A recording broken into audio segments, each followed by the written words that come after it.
You know that awful feeling. You're texting someone, things seem great, maybe even exciting, and then nothing, no reply, no explanation, just digital silence. We call it ghosting.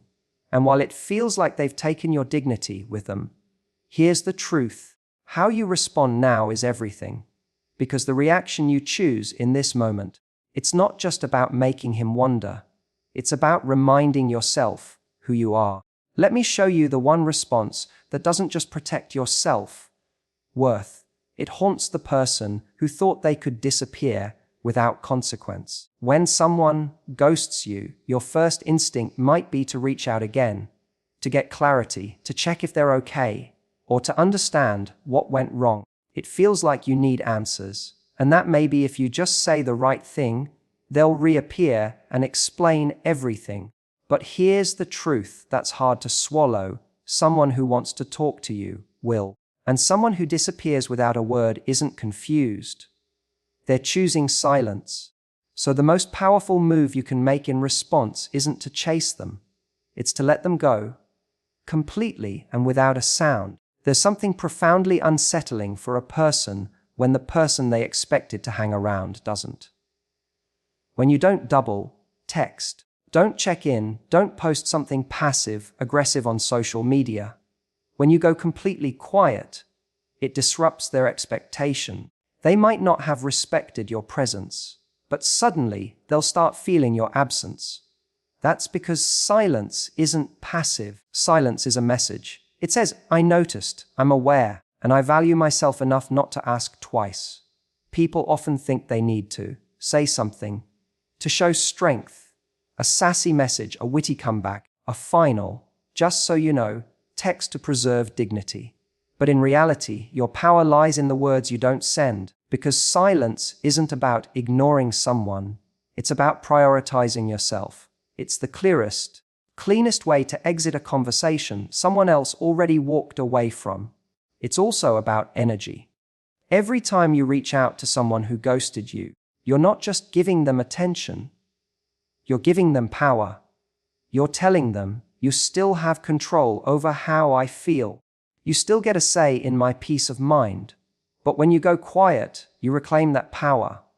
You take the story back into your own hands and say, I don't need to be chosen by someone who disappears when things get real. And let's be honest, people notice when you stop noticing them, especially if they expected you to keep showing up. When you suddenly remove your energy, they feel it. They start wondering, did she move on? Is she seeing someone else? Did she finally realize her worth? That's when the haunting begins, not because you tried to get a reaction, but because you didn't. That restraint is magnetic. It forces them to fill in the silence with their own thoughts, their own insecurities, their own curiosity. And if there's any part of them that thought you'd be waiting around, your silence shatters that illusion. But most importantly, silence protects you. It gives you space to heal without re-injury. Every message you don't send is a step toward closure that you create, not one you wait to receive. It's how you teach people how to treat you, not by demanding respect, but by removing yourself from any space where respect is absent. That's the kind of reaction that doesn't just make someone think twice, it lingers, it leaves a mark. And long after the ghost has floated away, your silence remains in the room like a question they can't answer. When someone ghosts you, it's easy to fall into the trap of overthinking. You replay every conversation, every message, trying to spot where things went wrong. You convince yourself there must be something you missed, something you said, or something you failed to do. The uncertainty eats away at your confidence, and you start to view their silence as a puzzle you're supposed to solve. But the truth is far simpler and far less mysterious than we want to believe. Ghosting isn't a mystery, it's a message. When someone disappears without explanation, they're telling you something about themselves. It might not be spoken, but it's still loud and clear. What they're saying is, I don't have the emotional maturity to communicate honestly. I don't want to deal with discomfort. I don't value your time or feelings enough to give you clarity. That may sound harsh, but it's real. And the sooner you accept that ghosting is a form of communication, not a lack of it, the sooner you can stop internalizing it.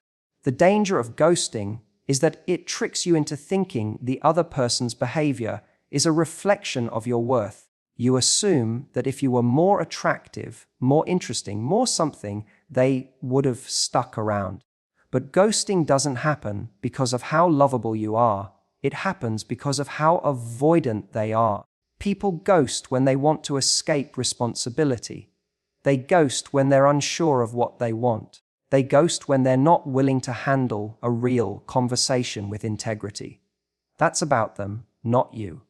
Once you understand this, something powerful happens. You stop waiting for answers you'll never get, and you start recognizing patterns instead. You stop trying to decode silence and start realizing that silence is the code. And you realize that clarity doesn't always come from the other person. Sometimes it comes from being honest with yourself about what their actions mean. Even more importantly, you realize that ghosting can be a blessing in disguise. As painful as it is, it filters out the people who were never going to show up for you in the long term. Someone who ghosts you is someone who would likely struggle with communication in a relationship. They're showing you, early on, that when things get complicated or uncomfortable, they won't be reliable. In that sense, ghosting isn't rejection, it's redirection. It moves you away from someone who wasn't equipped to meet your emotional needs and towards something healthier, clearer, and real. The truth is, someone who's capable of ghosting without guilt is not someone you want to build something with. Relationships require presence, honesty, and respect. Ghosting skips all three. It's the opposite of partnership. And even if it hurts, even if it leaves questions unanswered, it gives you critical information this person lacks the basic tools to engage in a respectful dynamic. That information is more valuable than any excuse they could have texted. So the next time you're tempted to read between the lines, remind yourself, there are no lines. This isn't a novel with a hidden plot twist. It's a person who said everything you needed to know by saying nothing at all. And the moment you stop searching for hidden meaning is the moment you set yourself free. You don't need closure when someone shows you their capacity. You just need the strength to believe what their silence is already screaming. There's something uniquely painful about being ghosted. It's not just the silence. It's the sudden loss of connection, the unanswered questions, the feeling of being discarded without explanation. Naturally, the instinct is to do something about it. Maybe you want to reach out again. Maybe you want to prove your worth or show them what they're missing. But the truth is, the most powerful response you can give isn't found in a message or a reaction. It's in your confidence. Not the fake kind, but the real kind that says, I don't chase those who are unsure about me. A confidence isn't just about walking into a room with your head high. It's about how you carry yourself when things don't go the way you wanted, especially in dating, especially when someone pulls away without a word. The way when you respond in those reveals everything.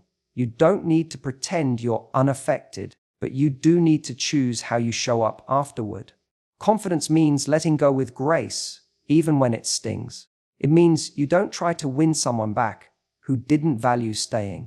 You shift the energy inward, to yourself, to your goals, to the people who do show up for you. What haunts someone more than a follow-up text or a confrontation? Seeing you thrive without them, seeing that they didn't break you, seeing that you didn't crumble or beg or sit by your phone waiting. That's what lingers in someone's mind long after the silence sets in. When you pour your energy into becoming the best version of yourself, emotionally, mentally, physically, it's not just healing. It's empowering, and it's noticeable. Even if they never say a word, they'll notice. Maybe they'll see you glowing on social media. Maybe they'll hear about you through someone else. Maybe they'll just remember your peace and how they're no longer part of it. It's tempting to think that if they saw how hurt you were, they'd regret what they did. But you don't need their regret. Regret is their problem. Your job isn't to make them feel bad. Your job is to make yourself feel whole. That comes from choosing not to internalize rejection as a reflection of your value. Just because someone didn't choose you doesn't mean you're not worthy of being chosen. It just means they weren't capable, ready, or right for you. Confidence allows you to separate someone else's decision from your self-worth. It creates space for you to move on, not in spite of being ghosted, but because you know you deserve more than someone who disappears. What makes someone truly regret losing you is not a dramatic exit, but your calm evolution. You leveling up, you finding happiness elsewhere, you showing up for yourself in ways they never did. Confidence doesn't scream or beg. It simply is. It's the quiet knowing that you'll be okay, not because they'll come back, but because you don't need them to. That kind of self-assurance is unforgettable. It stays with people. It haunts them in the best possible way. So, don't just act unbothered. Do the work to actually become unbothered. Invest in your joy. Build a life that feels so good, their absence stops mattering. That's what real confidence does. It transforms hurt into fuel. It moves you forward. And in doing so, it leaves behind the one reaction they never expecting: silence, strength, and the sight of you shining without them. When you get ghosted, the craving for closure can feel overwhelming. You replay everything, looking for clues, hoping for that one final message that makes it all make sense. The truth is, most people aren't ghosted because something went wrong. They're ghosted because the other person lacked the courage or clarity to communicate properly. But still, we wait. We wait for the explanation, for the apology, for the closure that rarely comes. And in that waiting, we give away our power. We tie our peace to someone who already chose to disappear. But what if you didn't need closure from them at all? What if the real closure came the moment you raised your standards? Closure isn't about getting the perfect goodbye. It's about recognizing when someone's actions already gave you the answer. When someone ghosts you, that is their final message. The disappearing act tells you everything you need to know about their emotional availability, their respect level, and their capacity for a healthy relationship. The absence of words is a decision, and once you see that, closure becomes less about, why did they do this? And more about, why am I still giving energy to someone who won't communicate with me? You don't need someone to tell you they're not ready. You don't need them to explain their fear of intimacy. You don't need them to confess their immaturity. Their silence says it all. And when you finally stop needing a verbal confirmation of what their behavior has already proven, that's when things shift. That's when you stop needing closure, because your standards become the closure. Raising your standards means deciding that disappearing without a word is not acceptable, not even once. It means refusing to wait around for people to choose you. It means acknowledging your own needs and saying, I deserve communication, clarity, and consistency. When you operate from that place, ghosting no longer breaks you. It filters people out for you. You start to see ghosting not as rejection, but as a clear sign that someone lacks what you're actually looking for: emotional responsibility. And once you make that shift, you also free yourself from overanalyzing. You don't waste time wondering if they got busy, if they're confused, or if you said the wrong thing. You stop blaming yourself for someone else's inability to show up. You realize the person who disappeared doesn't get to define your worth. You do, and you do that by having the courage to walk away without needing anything more. Closure doesn't come in the form of a text that finally makes you feel better. It comes when you draw a line in your own life and say, I'm not available for this kind of behavior anymore. It's a quiet but powerful internal shift. One that says, even without the ending I wanted, I'm moving on. That's real closure. It doesn't require their participation. It doesn't need to be mutual. It just needs to be yours. This mindset doesn't make ghosting feel good. It still hurts, but it hurts less when you understand what's actually happening. And when you stop needing the person who hurt you to be the one who heals you. you begin to take that role back. You choose peace over confusion. You choose dignity over desperation. And most importantly, you choose to close the door yourself, not because they gave you permission, but because you decided yourself respect matters more than their silence ever will. When someone ghosts you, the urge to react is almost immediate. You feel hurt, disrespected, and blindsided. There's a part of you that wants to lash out, to say something sharp, to let them know how wrong they were, how immature, how cruel. You want to make them feel the way they made you feel. That's natural. You want closure, justice, maybe even revenge. But here's the hard truth. Trying to retaliate doesn't actually give you back your power. It keeps you tied to the person who took it from you. If you really want to win, if you really want to leave a mark, don't retaliate. Elevate. When you try to get back at someone, you're still centering them. You're still operating from a place of pain, a place of reaction, and whether you realize it or not, you're handing them control over your emotions. And the worst part, that kind of reaction almost never lands the way you think it will. They might roll their eyes. They might block you. They might even use your reaction to justify ghosting you in the first place.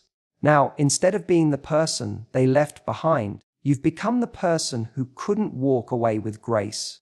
But when you elevate instead of retaliate, everything changes. You stop making it about them, and you start making it about you. Your growth, your peace, your glow up. You take all that pain and energy and channel it into becoming better, not bitter. And that's what actually leaves a lasting impression. Not because you did it to get a reaction, but because the lack of reaction is what truly stands out. When someone ghosts you, they expect a messy ending. They expect you to fall apart, to chase them, to beg for clarity. So, when you don't, when you rise above the noise and focus on your own life, they notice. And they remember. It's not about pretending it didn't hurt. It's about making a conscious decision not to let the hurt define your next move. You go to the gym, not because they ghosted you, but because your health and confidence matter. You pour into your work or your passion because you deserve a life that fulfills you. You surround yourself with people who value your presence, who respond, who show up.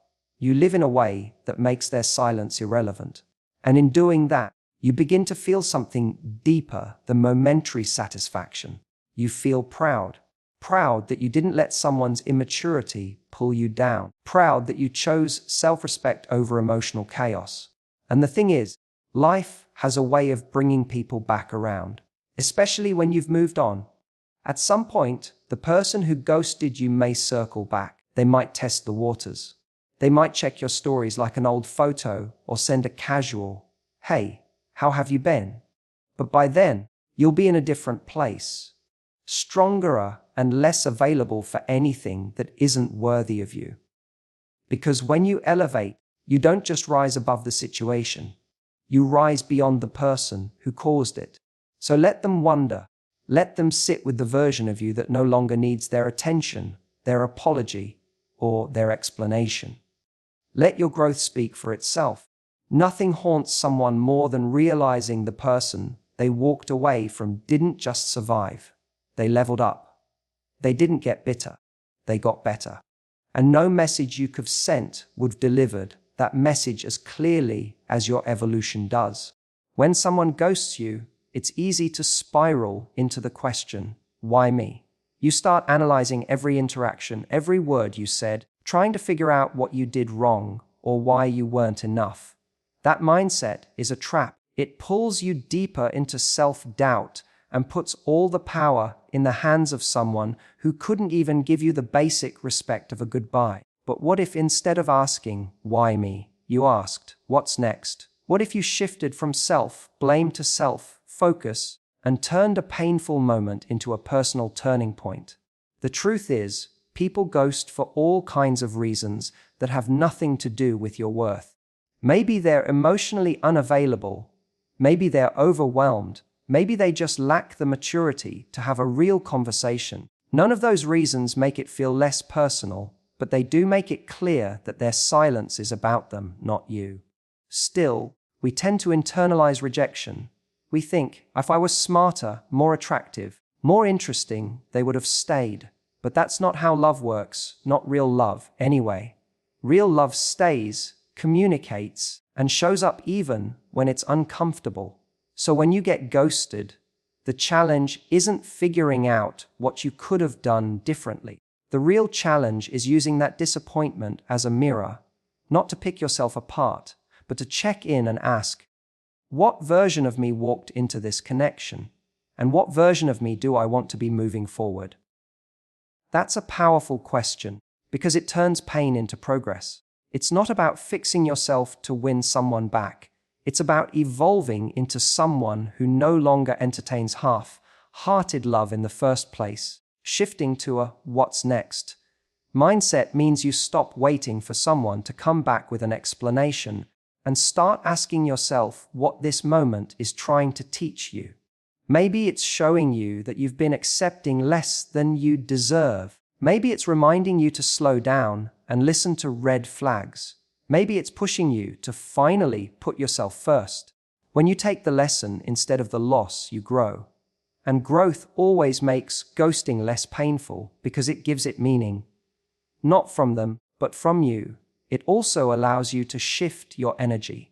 Instead of pouring your time into figuring them out, you start investing in yourself. You pick up new habits, meet new people, create new standards.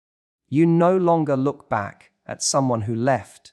You look forward to what's possible with someone who's ready. The people who ghost you are part of your story, but they're not the ending.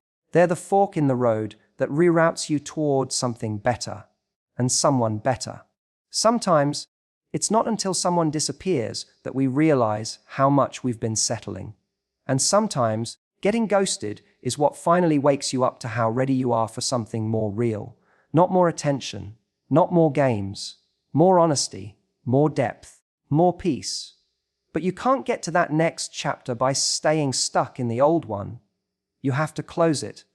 Not because you got the answers you wanted, but because you decided that your future deserves more than people who don't know how to stay. So ask yourself, not, why wasn't I enough for them? But, what version of myself is going to thrive from here? That question will take you out of the pain and into your power, because the most haunting thing you can do after getting ghosted isn't revenge or reaching out. It's rising silently into the version of yourself that no longer waits for someone who already left. So, if you've been ghosted, let me tell you this. The way they left says everything about them, and the way you respond says everything about you. You don't need to chase, prove, or punish. You need to protect your peace, raise your standards, and choose yourself, even when it hurts. Let them feel the weight of your silence. Let them watch you glow without them. And most of all, let this moment be the beginning, not of self-doubt, but of self-respect. Because the real power isn't in making them regret it. It's in showing them they never had the power to define your worth in the first place. You don't just survive ghosting, you grow through it. And in doing so, you become the one who haunts them, not out of bitterness, but from the strength of your quiet evolution. Let that be your story.